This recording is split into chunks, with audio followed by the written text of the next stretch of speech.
Bonsoir camarades.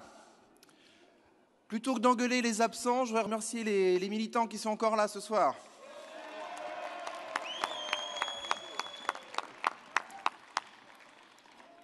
Mes chers camarades, je vous apporte le salut fraternel des camarades du syndicat départemental de l'action sociale d'Indre-et-Loire et vous souhaite à nouveau la bienvenue à Tours. Je profite de mon passage à la tribune pour saluer le militantisme des camarades du staff qui officient à l'organisation de ce congrès. Merci à eux. Et ils sont nombreux là-bas.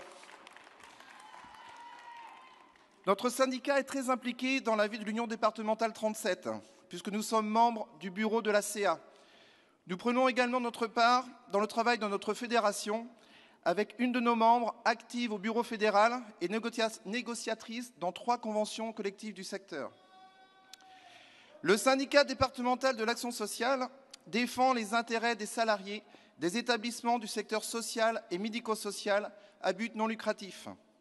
Nous œuvrons dans le champ du service public, mais sommes issus d'établissements privés, gérés par des associations loi 1901 et financés par des fonds publics, Conseil général, Sécurité sociale, ministère de la Justice. Notre secteur est au plus près des populations en difficulté, car nous accompagnons des publics divers, enfants, adultes et retraités handicapés en instituts médico-éducatifs, maisons d'accueil spécialisées, foyers occupationnels, des enfants et jeunes adultes au titre de la protection de l'enfance, services de milieu ouvert, maisons d'enfants, centres éducatifs renforcés, services de prévention dans les quartiers, adultes en difficulté sociale et d'insertion, missions locales, régie de quartier, foyers d'urgence, personnes en difficulté à domicile, âgés, malades ou handicapés, avec les services d'aide à domicile. Nous sommes donc aux premières loges pour constater la misère grandissante de nos concitoyens. Mais la misère touche aussi bon nombre de nos services. Le secteur social et médico-social est depuis longtemps déjà la variable d'ajustement des dépenses publiques, ce qui implique bien sûr une dégradation toujours plus grande de nos conditions de travail. Inutile de vous préciser que ce mouvement s'attaque massivement à la baisse du coût du travail. Résultat, non seulement nos missions de service public sont de plus en plus difficiles à mettre en œuvre, mais nous assistons massivement à une précarisation des salariés du secteur. Camarades, quand votre médecin est malade, il n'est pas dans les meilleures conditions pour vous soigner. Alors comment voulez-vous qu'un secteur de plus en plus précaire, dans ses conditions de travail et de vie, puisse apporter l'aide efficace à un public lui-même en grande précarité? Et l'acte 3 de décentralisation ne va pas arranger les choses. C'est un nouveau coup porté au pacte républicain qui voulait que partout sur le territoire national, chaque citoyen ait les mêmes droits. Qu'en est-il aujourd'hui? Une totale disparité entre les régions et les départements. À Angers, à Orléans, on ferme les services de prévention spécialisés dans les quartiers, alors que les événements récents font l'unanimité quant aux besoins de présence des éducateurs dans les townships, pour reprendre la sémantique de notre cher premier sinistre. À Tours, c'est les accueils jeunes majeurs qui sont systématiquement remis en cause. Conséquence, des jeunes fragiles se retrouvent en situation de totale précarité à leur majorité. C'est du genre, tiens, prends la sucette et goûte-la, elle est bonne, hein? Eh bien, si tu n'as plus le droit, je te l'enlève. De plus en plus, les effets de la crise du capitalisme, c'est l'atomisation des dispositifs sociaux et médico-sociaux et l'isolement des salariés. Mais ne nous y trompons pas, camarades. La crise à bon dos, ce n'est qu'un prétexte pour privatiser toutes les missions publiques de l'État et enrichir toujours plus les établissements financiers et leurs actionnaires. C'est ce que nous avons déjà connu dans le secteur avec la loi Borloo du 26 juillet 2005 dans l'aide à domicile. Cette activité a été ouverte aux services marchands. Les résultats? La mise au chômage de nombreux intervenants, les financements publics des associations ne faisant pas le poids face aux moins 10 ans des officines privées. Une baisse monstrueuse du coût du travail ayant pour cause l'écrasement des conventions collectives avec la création d'une convention collective unique étendue où les droits des salariés sont réduits comme peau de chagrin, comme a pu en témoigner hier devant vous Josette du SDAS 39. Et si cela ne suffisait pas, aujourd'hui, Le processus de destruction de la protection sociale collective, au nom d'un prétendu intérêt général, s'effectue contre tous les intérêts particuliers de la classe ouvrière. Nous avons déjà assisté à la baisse drastique de nos droits aux prestations familiales, à nos retraites.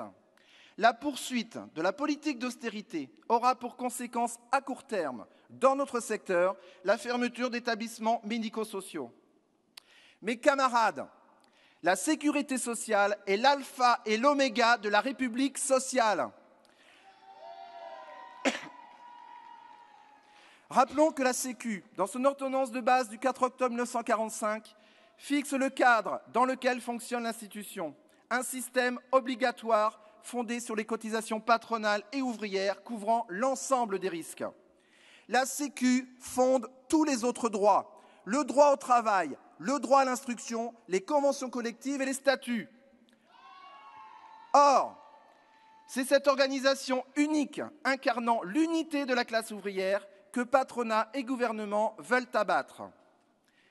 Très concrètement, dans notre secteur, la remise en question de la sécurité sociale, c'est à terme la mise hors service des établissements du secteur médico-social, avec le risque majeur de fermeture totale d'établissements et ses conséquences sur l'emploi.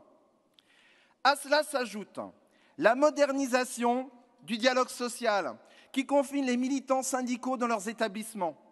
La loi des multiples accords d'entreprise atomise droit du travail et activité syndicale. Du coup, je constate dans l'activité de mon syndicat départemental que la soi-disant modernisation du dialogue social pénalise tous les engagements militants dans la défense des intérêts collectifs de la classe ouvrière. Comme si cela ne suffisait pas, conséquence de la loi 2008-789 du 20 août 2008, loi liberticide, la Fédération nationale de l'action sociale, ma fédération, se retrouve au pied du mur avec la remise en cause des moyens qui lui étaient dévolus via les mises à disposition. Pour le SDAS-FO, il est hors de question de subir encore la spoliation de nos droits orchestrée par les établissements financiers et mise en œuvre par les gouvernements successifs. Mes camarades, je reprends à mon compte la notion de guerre des classes abordée par Patrick Hébert hier. Il est grand temps d'inverser le processus et de passer de statut d'agressé à celui d'agresseur de la classe des exploiteurs. Il est temps de passer de la résistance à l'offensive. Car, camarades, nous sommes en état de légitime défense. L'article 122.5 du Code pénal nous donne le droit de nous défendre à la mesure de l'attaque. Ainsi, j'ai reçu mandat du syndicat départemental de l'action sociale d'Indre-et-Loire pour réaffirmer notre indépendance et notre liberté vis-à-vis des écoles de pensée philosophiques, religieuses et politiques. Et qu'à ce titre, nous refusons de nous inscrire. J'ai presque fini. 2 secondes. De nous inscrire dans toutes sortes de corporatismes en réaffirmant notre attachement à la laïcité. Cette liberté, cette indépendance doit faire de l'organisation un outil au bénéfice de la défense des intérêts des salariés, chômeurs et retraités. Encore 3 points. Pour reconquérir la protection sociale par notre salaire différé. 3 points, ce serait bien tout, hein. Donc non seulement défendre notre sécurité sociale, mais rétablir tous nos droits spoliés. Nos anciens se sont battus pour la gagner, à nous d'être dignes de leur combat pour la reconquérir. Pour réaffirmer que les revendications du secteur social sont aussi celles de tous les salariés, augmentation des salaires. Enfin, pour rappeler aux congressistes que notre organisation est issue de la charte d'Amiens, à savoir que nous situons notre engagement dans la lutte des classes, donc le rapport de force.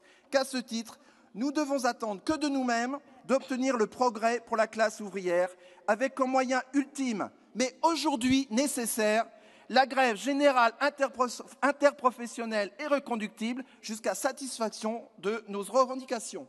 Je vous remercie. Merci. Vive le syndicalisme libre, indépendant, Gauthier. puis la Confédération générale du travail.